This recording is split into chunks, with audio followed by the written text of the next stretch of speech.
दोस्तों नमस्कार, मैं हूं रोहित कौशिक और आप देख रहे हैं रोहित संवाद। दोस्तों, क्या अब हिंदू संगठनों के लोग ही प्रशासन का काम करेंगे? क्या अब हिंदू संगठनों के लोग यह तय करेंगे कि कावड़ मार्ग पर किसके ढाबे चलेंगे और किसके ढाबे नहीं चलेंगे?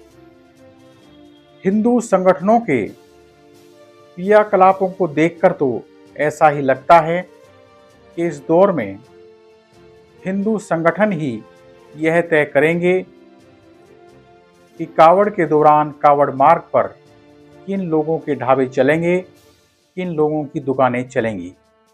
उत्तर प्रदेश में कावड़ यात्रा 11 जुलाई से शुरू हो रही है। इससे पहले ही मुजफ्फरनगर में ढाबों के नाम हिंदू लोगों और हिंदू देवताओं के नाम पर रखने को लेकर हंगामा शुरू हो गया है। हिंदू संगठनों ने दिल्ली देहरादून नेशनल हाईवे पर चेकिंग अभियान शुरू कर दिया। हिंदू संगठन के लोग ढाबों पर जाकर चेकिंग कर रहे हैं और ढाबों के मालिकों से आधार कार्ड की मांग कर रहे हैं। 3 दिन पहले ही यशवीर महाराज के साथ हिंदू संगठन के कुछ लोग मुजफ्फरनगर में हाईवे पर स्थित पंडित जी वैष्णो ढाबे पर पहुंचे और वहां काम करने वाले कर्मचारियों से, वहां काम करने वाले सहयोगियों से आधार कार्ड मांगने लगे। इसके बाद ढाबे पर लगा बारकोड स्कैन करने पर ढाबे के मालिक का नाम मुस्लिम निकला। आरोप है कि इसके बाद हिंदू संगठन के सदस्यों ने एक कर्मचारी को कमरे में खींचा और धार्मिक पहचान करने के उद्देश्य से उसकी पैंट उतारने की कोशिश की, यानी कि यह देखने की कोशिश की कि यह सहयोगी, यह कर्मचारी हिंदू है या फिर मुसलमान है। दोस्तों, मौके पर पहुंची पुलिस ने समझाकर मामला शांत कराया। दूसरी तरफ हिंदू संगठन ने पैंट उतारने की कोशिश करने के आरोप को झूठा करार दे दिया, झूठा बता दिया। हालांकि ढाबे पर काम करने वाले कर्मचारी गोपाल ने कैमरे पर यह कहा कि मैं दिल का मरीज हूं, मैं हार्ट का पेशेंट हूं, मेरी दवा चल रही है, मेरा आधार कार्ड खो गया है और मैं हिंदू हूं, मैं यहीं पर काम करता हूं। गोपाल का कहना है कि जब उसने आधार कार्ड दिखाने के लिए मना कर दिया तो हिंदू संगठन के लोगों ने मेरी पैंट उतारने की कोशिश की। दोस्तों, अभी इस मामले की जांच चल रही है, लेकिन जानकारी मिली है कि यह ढाबा मेरठ निवासी दीक्षा शर्मा का है। ढाबे के मैनेजर धर्मेंद्र शर्मा का कहना है कि यह स्थान जहां पर कि ढाबा खुला हुआ है, यह जगह मुस्लिम भाई की है, लेकिन दीक्षा शर्मा ने लीज पर लेकर मुझे यहाँ पर रखा हुआ है, मुझे यहाँ पर ढाबे की देखभाल करने के लिए रखा हुआ है।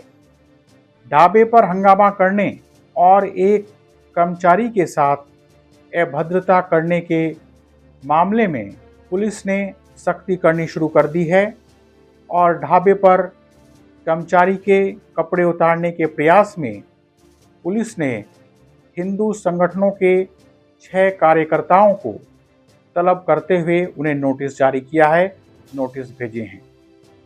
दोस्तों, पुलिस का नोटिस मिलने के बाद यशवीर महाराज भड़क गए हैं। यशवीर महाराज मुजफ्फरनगर जनपद में ही रहते हैं और पिछले साल भी उन्होंने इस तरह का अभियान चलाया था। उन्होंने निरीक्षण करके यह देखा था कि ढाबे किन लोगों के हैं, ढाबे हिंदुओं के हैं या मुसलमानों के हैं, और उन्होंने कई तरह की चेतावनियां पिछले साल भी दी थी।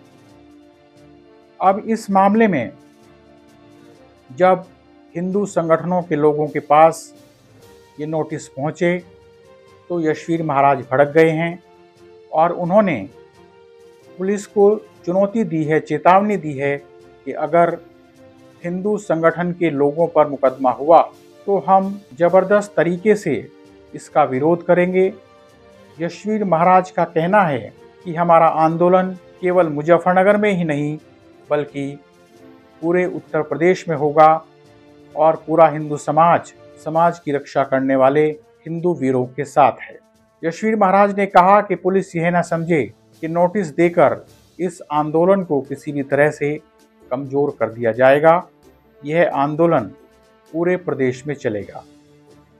यशवीर महाराज ने कहा कि किसी भी तरह से हिंदुओं की पवित्रता भंग नहीं होने दी जाएगी। अब यशवीर महाराज पवित्रता की बात कर रहे हैं, लेकिन विचारणीय प्रश्न यह है कि जिस तरह की चेतावनी, जिस तरह की धमकी वो पुलिस को दे रहे हैं, समाज को दे रहे हैं, क्या वो धमकी भी पवित्रता की श्रेणी में आती है? क्या उनके यह क्रियाकलाप भी पवित्रता की श्रेणी में आता है? यशवीर महाराज ने कहा है कि हम मांग कर रहे हैं कि कांवड़ यात्रा के दौरान सभी ढाबे वाले और सभी दुकानदार अपना नाम दुकान पर लिखें और मुस्लिम लोग हिंदू नामों से, हिंदू देवी देवताओं के नामों से या हिंदू नामों से अपनी दुकान न चलाएं, अपने होटल न चलाएं, अपने ढाबे न चलाएं। दोस्तों, पिछले दिनों उत्तर प्रदेश के मुख्यमंत्री योगी आदित्यनाथ ने यह निर्देश दिए थे कि कांवड़ यात्रा मार्ग पर खुले में मांस की बिक्री पूरी तरह से प्रतिबंधित रहेगी और हर दुकान पर दुकानदार का नाम स्पष्ट रूप से लिखा जाना अनिवार्य है।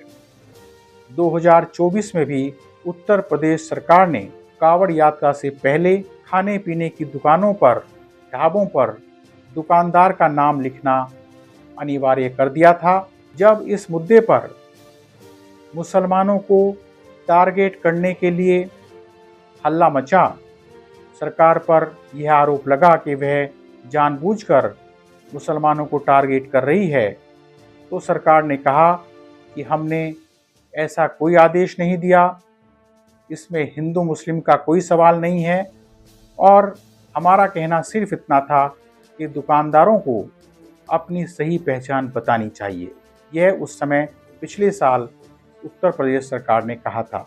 उस समय सुप्रीम कोर्ट ने भी यह कहा था कि दुकानदारों को अपनी पहचान बताने की ज़रूरत नहीं है। होटल चलाने वाले लोग यह बता सकते हैं कि वे किस प्रकार का खाना परोस रहे हैं, यानी वे शाकाहारी खाना दे रहे हैं या फिर वे मांसाहारी खाना दे रहे हैं।